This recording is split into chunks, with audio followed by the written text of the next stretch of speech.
కదిలిపోయింది. అమ్మకి ఇలా కష్టం వచ్చిందని అర్థమైందా పిల్లలకి చిన్న వయసు కదా? చిన్నప్పుడు నేను చెప్పలేదు కానీ తర్వాత నేనే అర్థం చేసుకున్నాను. అవంతా చాలా చెప్పాను నేను టీవీ మళ్ళీ ఆ టాపిక్లు అంతా చెప్తే మళ్ళీ ఎమోషనల్ అవ్వడం వద్దు. కానీ వాళ్ళు ఏ లెవెల్ స్ట్రాంగ్ అయిపోయారంటే ఇప్పుడు నాకు యాక్చువల్లీ అనిపిస్తుంటుంది. ఓకే, అన్నీ అచీవ్ చేశాను, మేము సాధించాము, మేము ప్రూవ్ చేసుకున్నాము, హ్యాపీగా ఉన్నాము ఫ్యామిలీతో. వాట్ నెక్స్ట్ ఏంటి? నెక్స్ట్ మా పిల్లలకి వచ్చేవాళ్ళు రేపు వాళ్ళేమంటారు అంటే ఇది మాట్లాడవచ్చు లేదు, మా అమ్మ ఇప్పుడు కూడా తిడుతుంది ఇవన్నీ మాట్లాడితే. కానీ అది ఒక భయం లోపల ఉండేది నాకు మొన్నటిదాకా ఏంటి రేపు పొద్దున వచ్చేవాళ్ళు క్వశ్చన్స్ ఏమైనా అడుగుతారేమో, నేను మా అమ్మాయికి ఎలా పెళ్లి చేయాలి ఏంటి అని ఉండేది. మా అమ్మాయి ఒకటే చెప్పింది, అస్సలు మనల్ని నమ్మి అర్థం చేసుకొని వచ్చేవాళ్ళు వస్తారు, వచ్చినప్పుడే మనం వాళ్ళకి ఇచ్చేద్దాం. మనకు రెస్పెక్ట్ లేని చోటు మనకు అనవసరం. మనం సెల్ఫ్ రెస్పెక్ట్తో ఇంత స్ట్రాంగ్గా మనం ఎవరి మీద డిపెండ్ అవ్వకుండా ఉన్నాను నేను. తను ఇప్పుడు వర్క్ చేస్తుంది ఇండివిజువల్గా, తను మంచి అవార్డు తీసుకుంటుంది కూడా ఒక ఆఫీస్లో దీంట్లో. సో నేను ఆ పొజిషన్ ఉండేటప్పుడు ఎందుకు బాధర్ అవుతావు, ఎందుకు పట్టించుకుంటావు వేరే వాళ్ళ గురించి? అలా అంత స్ట్రాంగ్గా ఉన్నారు ఇప్పుడు, బాగా అర్థం చేసుకున్నారు. పిల్లలైతే చాలా స్ట్రాంగ్గా ఉన్నారండి, నాకంటే స్ట్రాంగ్ వాళ్ళే. యాక్చువల్లీ నేనే కొంచెం సడన్గా ఎంతైనా మదర్ కదా, కొంచెం ఒక స్టెప్ వెనక్కి వెళ్ళినా మళ్ళీ నాకు పుష్ ఇస్తారు వాళ్ళు. సో అదనమాట. కానీ గ్రేటెస్ట్ థింగ్ అంటే మామూలు వ్యక్తులు సోషల్ మీడియా ప్రేక్షకులు ఎవరన్నా అంటే కూడా చూసి చున్నట్టు వదిలేయచ్చు. కానీ మీ ఫ్యామిలీ అంటే ఎవరి కోసం అయితే మీరు సినిమా ఇండస్ట్రీకి రావాల్సి వచ్చిందో వీళ్ళందరూ కూడా బహుశా మీకు ఇవ్వవలసినంత సపోర్ట్ ఇవ్వలేదని వినికిడి. అవును, నిజమే. యాక్చువల్లీ ఏంటంటే చిన్నప్పటి నుంచి నాది త్యాగం. అంటే నేను ఇప్పుడు త్యాగం ఇప్పుడు అనకూడదు, మనం కోరుకొని వచ్చాము. ఇప్పుడు అంతే ఒకప్పుడు అనుకునేదాన్ని, ఇంత కష్టపడ్డాను, ఇంత ఫ్యామిలీ కోసం చేశాను, నన్ను ఎవరు అర్థం చేసుకోవట్లేదని. ఇప్పుడు అవంతా అనుకోవట్లేదు. ఎలా అంటే మనం ఏదో విధంగా మనం సాయం చేసాము, మళ్ళీ దాన్ని ఎక్స్పెక్ట్ చేస్తున్నామంటే అది స్వార్థం అవుతుంది కదా. సో మనకు దేవుడు ఎక్కడి నుంచో మనకు లైఫ్లో బాగున్నాం కదా. సో మనం చేసిన సాయం ఎక్కడా పోలేదు, అందరూ బాగుండాలని కోరుకునేదాన్ని చిన్నప్పటి నుంచి అండి. అందరూ బాగుండాలని కోరుకోండి, ఫ్యామిలీ కోసమే ఇండస్ట్రీకి వచ్చింది నేను. ఫ్యామిలీ కోసమే ఫ్యామిలీ బాగుండాలని కోరుకున్నా, బాగున్నారు, అందుకు హ్యాపీ పడతాను. అంటే you wanted to settle everybody down, అంతే. అదే ఉండేది నా మైండ్లో. ఇప్పుడు అదే పోరాటమేనండి, అది ఏ టైంలో ఇది ఉందా కానీ చిన్నప్పటి నుంచి. యమునకి ఏం కావాలి అని ఎప్పుడైనా అడిగారా? యమునకి ఏం కావాలి? ఇంత మంచి క్వశ్చన్ అడిగారండి. మీరు నన్ను ఎమోషనల్గా కనెక్ట్ చేయాలని చూడకండి మీరు. ఇంతవరకు మా పిల్లలు తప్ప ఎవరు అడగలేదు. అంటే మా హస్బెండ్కు తెలియదు ఏం అడగాలి అని, తెలియదు ఆయనకి. అంత ఇస్తున్నాం కదా అని అనుకుంటారు. నీకేం కావాలి అని అడిగింది మా మదర్. కొంచెం అడిగారు, మా మదర్ అడిగారు, తర్వాత మా పిల్లలే అండి. ఇంకెవరు వచ్చి ఇంకా వాళ్ళని అడగరు. ఎందుకలా మీరు అడగలేదు? మీరు అడిగి ఎందుకు? ఒక్కసారి మీరు లా ఆఫ్ అట్రాక్షన్ నమ్ముతారు కదా, అవును, విపశ్యనాన్ని చేశారు కాబట్టి ఇవాళ రోజున ఈ జీవితం నాకు ఒక ఆపర్చునిటీ, నాకేం కావాలి అని మిమ్మల్ని మీరు అడిగితే వచ్చే సమాధానం ఏమన్నా? ఇప్పుడు నాకేం కావాలి అని అడిగే పొజిషన్ దాటిపోయి నాకేమీ వద్దు అని వదిలేసుకున్నాను. ఇప్పుడు ఎందుకు అడుగుతాను? ఇంకా నాకేమీ వద్దు, ఇంకా నాకు నగల మీద చీరల మీద ఇప్పుడు ఏదో వచ్చానంటే ఇంటర్వ్యూ కోసం నేను ఇప్పుడు సన్యాసం గెటప్ వేసుకుని ఏదో వేసుకొని వస్తే మీరు డిస్టర్బ్ అవుతుంది. నాకు డిస్టర్బ్ చేయడం ఇష్టం లేదు కాబట్టి ఏ ఫంక్షన్కి వెళ్ళినా అలా రెడీ అవుతాను. కానీ కొంతవరకు నాకు జ్యువెలరీ మీద ఇంట్రెస్ట్ పోయింది. హౌసు, బంగ్లాలు, కార్లు ఏమీ లేదు, నథింగ్, ఏమీ లేదు. ఉన్నది ఉన్నట్టుగా లైఫ్ని చూస్తూ, ఓకే ఇది దక్కిందా ఈరోజు, ఓకే నాకు ఈ ఫుడ్ దొరికింది, ఈ ప్లేట్లోకి నాకు ఈరోజు ఈ ఫుడ్ వచ్చిందంటే దీని వెనకాల ఎంతమంది ఒక గ్రాటిట్యూడ్తో నేను భోజనం చేయాలి. నాకు కావాల్సిన 2 పూట్ల భోజనం అండి. నాకేం కావాలని అడిగారు కదా, నాకు కావాల్సిన 2 పూట్ల భోజనం, మేము మెడిటేషన్ చేసుకోవడానికి ఒక ప్రశాంతమైన ఒక ప్లేస్, అంతే. ఇంకేమీ కోరికలు లేవు. అందుకే హ్యాపీగా ఉన్నాను అసలు.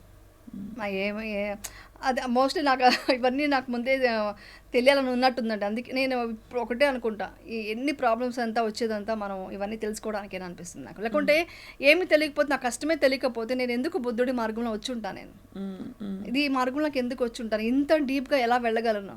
ఒక్క 10 days కోర్స్లోనే నేను ఏమంటారు చాలా డీప్గా వెళ్ళిపోయాను, చాలా డీప్గా. అంటే మీకు దాని గురించి తెలిసి ఉంటే ఏమంటారు, అసలు ఫస్ట్ విపశ్యన అంటే ఏంటి చెప్తాను. ఆఫ్ కోర్స్ విపశ్యన అంటే ఏంటో చెప్పేలోపు, బికాజ్ అది చాలా పెద్ద సబ్జెక్ట్, నాకు ఇష్టమైన సబ్జెక్ట్ కాబట్టి. అసలు ఫండమెంటలీ ఒక కోర్ ఏరియా, ఇప్పుడు ఫర్ ఎగ్జాంపుల్ ఎవరైనా వచ్చి మీ చీర ఎర్రగా ఉందన్న అనుకోండి, మీరు బాధపడరు, ఎందుకంటే అది ఎరుపు కాదు, అది వైలెట్ అని మీకు తెలుసు కాబట్టి. ఇక్కడ స్త్రీలకు సంబంధించి కోర్ ఏరియాస్లోనే ఎప్పుడు కూడా ఎవరైనా అవమానిస్తారు, మాటలు అంటూ ఉంటారు, కోర్ విషయాలు. దాన్ని మీరు ఫిలసాఫికల్గా ఎలా అర్థం చేసుకున్నారు? Why is this happening to me అనడానికి? అది నాకు ఉదాహరణకి నాకు ఎవరైనా వచ్చి నువ్వేంటి బండలాగా గయ్యాళిలా మాట్లాడుతున్నావు అని అనుకోండి, ఇమీడియట్గా నేను రియాక్ట్ అయ్యేదాన్ని. నేను మంచిదాన్ని అని చెప్పి. బట్ ఎందుకు ఇలాంటి ఒక కోర్ ఏరియాలో మనకి సమస్యలు వస్తాయని మీరు ఫిలసాఫికల్ ఆన్సర్ ఏంటి? అంటే ఇప్పుడు వాళ్ళ నాలెడ్జ్ అంతే ఉంది, వాళ్ళ నాలెడ్జ్ ఆ లెవెలే ఉంది. ఇప్పుడు ఎగ్జాంపుల్కి ఇప్పుడు నేను యాక్ట్ చేస్తున్నాను ఇలాగ, ఇప్పుడు ఎగ్జాంపుల్కి మేకప్, ఇప్పుడు నేను విపర్శనకు వెళ్ళినప్పుడు కూడా ఎవరు అన్నారంట, ఆవిడ ఏంటి 10 days వచ్చేసారు వెళ్ళిపోతారు, వాళ్ళు ఎంత చేయరు వీళ్ళంతా, అంటే సినిమా అనగానే సీరియల్ కానీ వాళ్ళకి ఇంకేమీ స్పిరిచువల్గా ఉండదు, వాళ్ళకి ఒక్కొక్క సంస్కారం ఉంటుంది, వాళ్ళకి ఒక స్ట్రాంగ్ మైండ్ ఉంటుంది అంతా ఏం అర్థం చేసుకోరు. సో వాళ్ళ మైండ్ సెట్ అంతే, వాళ్ళ ప్రపంచం చూసింది ఆ కోణంలో చూశారు. వాళ్ళ కోణానికి వెళ్ళి నేను ఆన్సర్ చెప్తే నేను ఆ లెవెల్కి వెళ్ళిపోతాను. సో మనం అప్పుడు ఆన్సర్ చెప్పకూడదు. సో మనం ఏంటో మనకు తెలుసు కదా. ఒక్క స్మైల్, ఎంతో రాజ్యాన్ని వదిలేసి సంసారాన్ని వదిలేసి వెళ్ళి సన్యాసం తీసుకున్న బుద్ధుడికే తప్పలేదండి అపనిందనరు. ఆయన మంచి కోరి ప్రపంచానికి మంచి ఒక విద్యను ఇస్తుంటే ఆయనకే చాలామంది ఆయనకి ఎలాగ ఆయన ఇది చేయాలని చెప్పేసి ఒక అపనిందలను దాని మీద మోసేయడానికి ట్రై చేశారు. ఆయన అప్పుడు కూడా జస్ట్ మిత్తా ఇచ్చారు, ఒక స్మైల్ ఇచ్చారు, దానితో ఆయన సక్సెస్ఫుల్గా ముందుకు వెళ్ళిపోయారు అంతే. ఏ రోజు బాధపడలేదు. నేను ఆయనే అండి ఇన్స్పిరేషన్, నాకు ఇన్స్పిరేషన్ అంతా ఎవరంటే ఇప్పుడు ఆయనే. ఇప్పుడు మీరు అనేది ఏంటంటే అంత కష్టం వచ్చుండకపోతే బహుశా మీరు ఈ మార్గం వైపు చూసేవారు కాదు, మేబీ ఇంతటి ఒక విషయం ఉందని తెలుసుకునేవారు కాదు, ఇంత విషయం ఉందని తెలిసేది కాదు. ఏదో మెడిటేషన్ చేశాను అంటే చెప్పడం ఈజీ అండి, ఏముంది మెడిటేషన్ కూర్చుంటా కొంచెం థాట్ ఎలా వెళ్తుంది, ఒక 15 minutes చేస్తాము, అది కాదు కదా. టోటల్గా ఒక నిర్వాణ స్థితికి వెళ్ళే లెవెల్కి ఒక పొజిషన్కి ఒక భంగా వెళ్ళి ఒక టోటల్గా ఏమీ లేదు, నథింగ్, ఇవన్నీ వచ్చేసి ఇంపర్మనెంట్ అని తెలుసుకోవడం ఉంది కదా. అది చాలా గొప్ప విషయం, నాకు అర్థమైంది, నా అదృష్టంగా భావిస్తాను. నిజంగా విపర్శన చేసేవాళ్ళు చాలా అదృష్టం ఉంటేనే చేస్తారు. అవును, అంత కఠోరమైన ఒక సాధన అది చేసామంటే ఒక అదృష్టం ఉండాలి. సో విపర్శనకు అసలు ఎలా ఇంట్రడ్యూస్ అయ్యారు మీరు? విపర్శనకు మా అమ్మాయి వెళ్ళింది ఫస్ట్ మీ అమ్మాయి, మా పెద్ద అమ్మాయి వెళ్ళింది.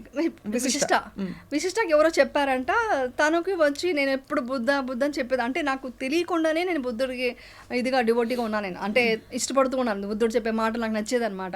ఆయన ఎప్పుడు చెప్తారు కదా, దుఃఖం బయట లేదు, మీ లోపలే ఉంది, మీ లోపల కరెక్ట్ చేసుకోండి, దుఃఖం బయట నుంచి ఎందుకు చూస్తారు అని చెప్పేవాళ్ళు.